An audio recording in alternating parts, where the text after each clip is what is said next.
आज राज ठाकरेंनी उद्धव ठाकरेंना युतीचा एक प्रस्ताव काय तो कामाचं बोला यार.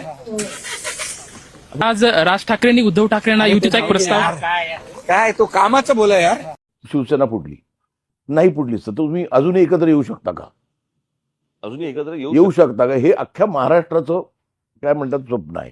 हे बघा, प्रश्न असा आहे ना की या सगळ्या याच्यामध्ये कुठच्याही मोठ्या गोष्टीसाठी मला असं वाटतं आमच्यातले वाद, आमच्यातली भांडणं, आमच्यातल्या गोष्टी या किरकोळ आहेत. महाराष्ट्र खूप मोठा आहे हो, कळलं का? या महाराष्ट्राच्या अस्तित्वासाठी, मराठी माणसाच्या अस्तित्वासाठी ही भांडणं आणि हे वाद आणि या सगळ्या गोष्टी अत्यंत क्षुल्लक आहेत, अत्यंत क्षुल्लक आहेत. त्याच्यामुळे एकत्र येणं आणि एकत्र राहणं यात काही मला फार कठीण गोष्ट आहे अशा मला वाटत नाहीये. किरकोळ भांडण बाजूला ठेवायला मी सुद्धा तयार आहे आणि मी सुद्धा सर्व मराठी माणसांना या हितासाठी, महाराष्ट्राच्या हितासाठी, मराठीसाठी एकत्र येण्याचं आवाहन करतो.